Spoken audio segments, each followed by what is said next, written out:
so half job is done. Thank you for taking pictures. I'm going to sit here literally for 10 seconds so you can take the pictures. I appreciate that. But I'm so afraid I'm going to fall down on this, so let me move down. I would like to start by appreciating the amount of effort and energy and emotions that you guys put into this work. Today, it's really all about you. I'm just here to pass the time so they can count the votes. But allow me to give you a very, very warm hand of applause. You did a really great job. And I hope that I'm going to be able to talk to you today a little bit about what were some of your fundamental or hallmark moments in your career as an entrepreneur. And you tell me how wrong I am, okay? All right, so I was born in Transylvania. A lot of people ask me if I'm from Thailand. I'm not. I'm from Malaysia. I studied in Switzerland. I spent a lot of time teaching in United States, in India, in Italy. Now I'm in Malaysia. And I have a background in hospitality, in fashion, and in technology. For those of you who are good enough to do, you know that there's those who can do and those who cannot do, they teach. So I pivoted and my career took a... Am I doing this? Is there something in my mic that makes so much noise? All right. Okay, thank you. And but I'm very, very proud to say that today I'm part of a startup. It happens to be $1 billion startup, but it's very much a startup. It's a startup started by MIT Sloan and the Central Bank of Malaysia. The main function of a bank is to generate growth. I'm going to let you fill the blanks, sir. But Asia School of Business was actually created with this vision in mind to build a school that develops transformative and principled market leaders. And I was actually the first hire of the school. So when you ask me what's my job, everything you can imagine. How many of you are the first 3 hires in the company? Okay, founders. You're a founder, I saw you, right? Okay, so you know what that's like. So I would like to take you today on a journey. So relax and enjoy this ride. And I would like to take you on a journey that is going to start from the deep jungles of any country you want in Southeast Asia. This is much easier to do in Asia than it was in Boston because I always had a very hard time getting people to relate to a jungle. But we're going to start in a jungle, and then I'm going to take you hiking up on a mountain, and then we're going to end up in a beautiful ocean, again, maybe somewhere in our parts of the world. So for the past almost 5 years, together with Professor Charles Fine from MIT Sloan and the president of Asia School of Business, we've been trying to understand how do companies evolve? How do they grow? How do they turn from tiny little babies, almost, barely trying to make it, like some of you were a few years ago, to sustainable scaling companies? And then how do these companies like yours later on develop into this gigantic industrial ships, right? So today I'm going to talk to you a little bit about this journey. So I would like everybody to go back in time to a moment when you went through a jungle, when you had a trekking jungle experience. How many of you have ever been in the jungle before? I've been once in a jungle for the purpose of this research, so we call that primary data. So for those of you who've been in the jungle before, and for those of you who have not, try to imagine now that when you go through the jungle, there's very little clarity ahead of you, right? There's no path. And even if there's a path, because the jungle is such a dynamic environment, the next day that path is gone, right?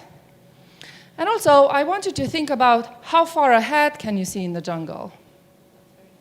Not very far, right? And what are some of the tools, Pim, that you have when you go through the jungle? Maybe a compass, but even the compass sometimes is not helpful because, right? The sun helps. A machete. Have you seen a machete? I've seen one in a movie. But think about the level of sophistication of a machete. I don't think a machete would go through the innovation challenge with MIT, right? In terms of how much technology and innovation we brought, right? But if you think about it, the tools that a startup, a very, very early stage startup has, are very similar to machetes, right? So the goal of going through the jungle as a metaphor for the first stage of startups is to figure things out, right? When you all started your companies, did you know exactly you're gonna be here today at this stage in your business plan? Oh, let there be light. Thank you. So your goal is to figure it out, and then physically when you're in the jungle, your goal is to get out of the jungle as fast as possible, right? Because you don't want to stay too long in a very early stage startup where every day it's a function of fighting for survival, right? And do you know, I've been told, what's the most dangerous animal in the jungle? The mosquito. Because once you see the tiger, you can actually try and run, but you don't see mosquitoes, right? So today, again, to the entrepreneurs, because you are the VIPs of today, not these people. Sorry, sir, only I'm sure that you're a VIP. But I want to ask you, how many friends do you have that had a similar idea to yours, or they had a business idea, and they didn't make it because of a tiny mosquito, right? They made the wrong investment, or they took the wrong direction, or they betted on the wrong horse. This is what the jungle looks very much like, right? It's the story of Bill Olette's Disciplined Entrepreneurship. It's the story of Lean Startup. It's the story of the business model canvas. These are the kind of frameworks that are very helpful for an early stage entrepreneur. So what do you need? You need a small team of people who are just as adventurous as you are, just as courageous as you are, just as determined to make it as you are, and who are not confused by the fact that I do not have a clear direction, right? I am sure that when Jai started his company, he had a vision, right, which is the sun. I think Pai said that you see the sun. That's the vision, but you don't have a clear path. There's no map. You just know that you have to figure it out. So the rule of the jungle is get out there fast. So if you want to transfer that into startup knowledge or startup terms, is fast prototyping, fast testing, right? Fast bringing to the market, and then figure it out. It's not going to be perfect. Have you ever had a startup product in your life? It's not perfect. It's there, right? But it's not perfect. Oh, sorry. I also want you to think a little bit about leadership and the staff. Like, what's the organigram of a startup? When we first started ASB, we were 2 hires, myself and the president. Our sponsor said, can we see the organizational structure of your company? I'm like, you're looking at it. Well, can you project the organizational structure for the next year? No. Why? Who needs it, right? Who do you need to hire? People who are going to do the job, right? And what's their title?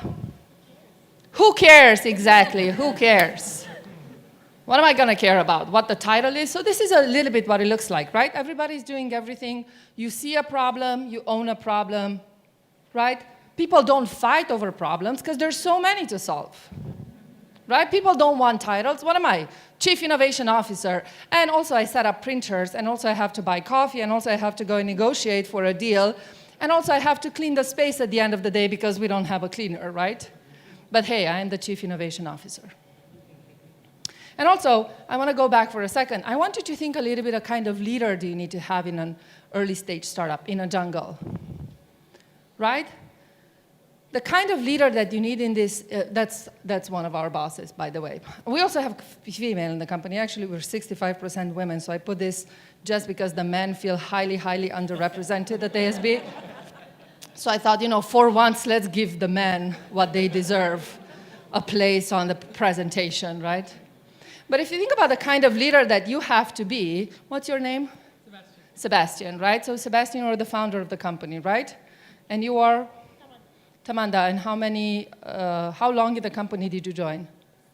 6 months into the company, right? So Sebastian had to have a very great influence in hiring you and the other way around, right? Because if you're not inspired by your leader in the jungle, if you do not believe that that leader is going to get me out of the jungle successfully and is going to try to kill all the mosquitoes on the way, you're not going to join the company, right?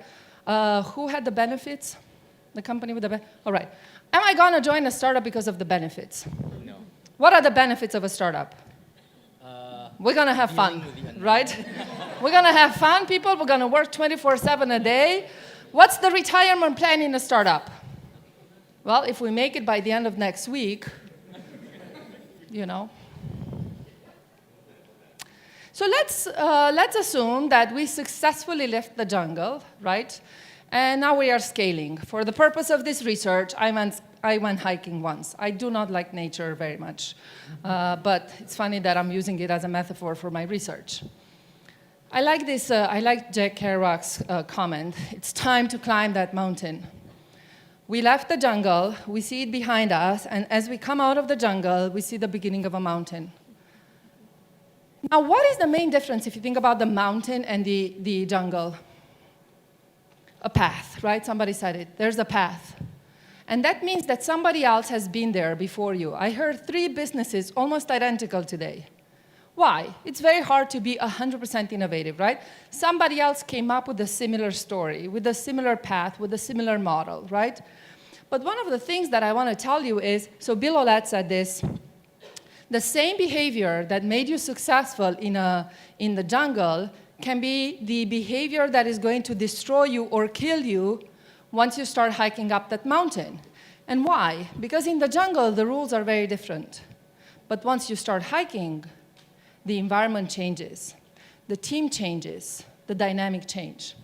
So for this, Charlie and I tried to figure out what are some very practical tools that we can give entrepreneurs such as yourself to help you scale successfully. And I have to say, every month we add another one. So call me back in 3 months, I might have 13. At this point, I have to publish this. So I'll just go through very quickly because I only have 3 minutes left. So if you think about it, the number 1 rule in a startup is if you want to grow, do more, right? Buy more, pay more, sell more, build more, hire more, right? And it's sort of like an organic growth. But I want to tell you that this is also a very dangerous strategy, because if all you do is more without the what and the why, you might end up doing what we call naked scaling. I'll give you a second to visualize that. Okay? Naked hiking if you want to be more. So what happens is you go on the journey without tools, right? You don't even have that machete because you don't need a machete in the jungle. So these are some of the tools that we think that companies in your stage need to build in their toolkit. So when I first started working at ASB, and again, let me remind you, we were 2. And then we started hiring people. So let's say Pim was our 3rd hire, and she came and said, Loredana, what's the process for identifying a distributor? What would I say, Andrew, is the process in the jungle? Exactly, that's the answer. Like, what's a process? Exactly, right, Jai? What's a process? Why is that? Because we don't have processes set up. But as you start scaling, you can't afford to constantly say, what's the process? Because it cuts out your effectiveness, your delegation capabilities, your productivity, right? Also, I was talking to the entrepreneurs that when you're a first hire in the company, you're not really a specialist in something, right? You have to do everything. Can you afford, in our case, the first hire that the bank asked us to do was an HR director. And I said, with no offense to HR people, how multitasking do you think they are? Right? I don't know. We can't, no offense, right? If anybody's HR here, I love your benefits, I love your job. But what we're trying to say is that you need professionals. Now you need professionals, right? The Chinese company, you need to hire a professional financial analyst. You didn't need that 9 years ago, right? Same thing happens with, let's say, capitalization. Capitalization is, if you want, a more professional way about raising funds, which you're going through right now. Segmentation. Segmentation allows you now to have multiple customers, because initially you only had 1 customer and your main purpose was not to kill that customer. But now that you're successful, the other customer says, well, I'm also interested in this. It's not 100% what I want, but I kind of like it, right? Culturalization. Cultural KPIs, people. when you move from the jungle to the mountain, and people start talking about processes, to somebody from the jungle, that sounds like a curse. What do you mean processes? That's a bad word in a startup, right? So cultural KPIs are important. And because they cut me off, they think that I cannot speak without my slides. I want you also to think about the last stage. Your last stage is going to be sailing. You're going to become successful and build up a company that is big, it's sustainable. You're going to have the opportunity to look at the horizon 360 and say, I see a threat, I see an opportunity, but my tank is full, and I have a whole army of people to help me out.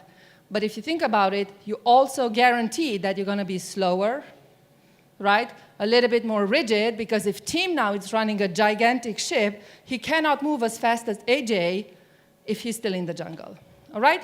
So this is going to be your journey. You started in the jungle. Some of you made it. Some of you didn't. You're hiking up that mountain. Bring some tools with you, and I hope to see you all in the ocean. Good luck again. Congratulations. Thank you, everybody. Thank you.